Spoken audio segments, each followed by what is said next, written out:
প্ৰকৃততে ভোটদান কাক কৰিম? আমি কেনেকৈ বাছনি কৰিম যে এইজন প্ৰাৰ্থী উপযুক্ত? আমি কেনেকৈ জানিম যে অনাগত দিনত এইজন প্ৰাৰ্থী আমাৰ কামত আহিব? আমাৰ যি সামাজিক সমস্যা, আমাৰ যি ৰাস্তা ঘাটৰ সমস্যা, দুখীয়া শ্ৰেণীৰ মানুহৰ যি আৰ্থিক সমস্যা, এই সমস্যাসমূহ দূৰ কৰাৰ ক্ষেত্ৰত এইজন প্ৰাৰ্থীয়ে উপযুক্ত ব্যৱস্থা গ্ৰহণ কৰিব। আমি কেনেকৈ গম পাম? আমি কেনেকৈ জানিম? প্ৰথম কথাটো হৈছে যেতিয়া ইলেকশ্যন আহে, সেই ইলেকশ্যনৰ সময়ত বিভিন্ন ধৰণৰ প্ৰাৰ্থী আমি দেখিবলৈ পাওঁ। তাৰে মাজত কিছুমান প্ৰাৰ্থী অতিকৈ ভাইৰেল হয়, কিয়নো সেইজন প্ৰাৰ্থীৰ জ্ঞানৰ নমুনা। চলিত বৰ্ষৰ এই পঞ্চায়ত নিৰ্বাচনৰ একাংশ প্ৰাৰ্থীৰ জ্ঞানৰ নমুনা দেখিলে আপোনালোকে তবত মানিব। মই বেছি বহলাই ক'ব নাযাওঁ সেইসকল প্ৰাৰ্থীৰ বিষয়ে, কিয়নো সেইসকল প্ৰাৰ্থীৰ বিষয়ে ইতিমধ্যে আপোনালোকে গম পাইছে বা প্ৰতিবাৰতে এনেকুৱা প্ৰাৰ্থীৰ আৱিৰ্ভাৱ হয়। এইবাৰো কিন্তু ব্যতিক্ৰম নহয়।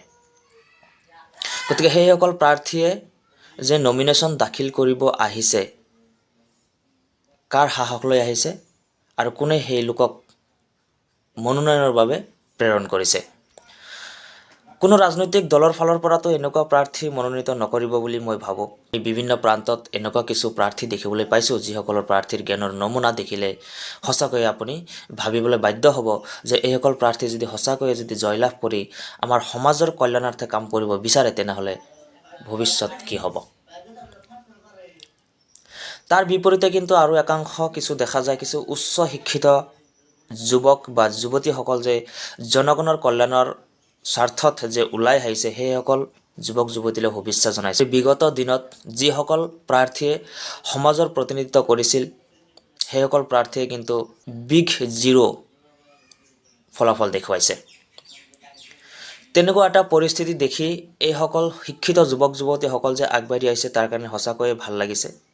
আৰু এইসকল যুৱক যুৱতীয়ে যদি সঁচাকৈ জয়লাভ কৰে বা জনগণে তেওঁলোকক আঁকোৱালি লয়, তেনেহ'লে প্ৰকৃতাৰ্থত উপকৃত হ'ব বুলি মই ভাবোঁ।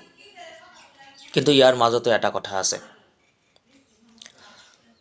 কেৱল শিক্ষিত হ'লেই নহ'ব, কেৱল জ্ঞানী হ'লেই নহ'ব, সেইজন মানুহ কিন্তু মানৱ দৰদী হ'ব লাগিব, সমাজপ্ৰিয় হ'ব লাগিব, সেইজন মানুহৰ কিন্তু চৰিত্ৰ ভাল হ'ব লাগিব।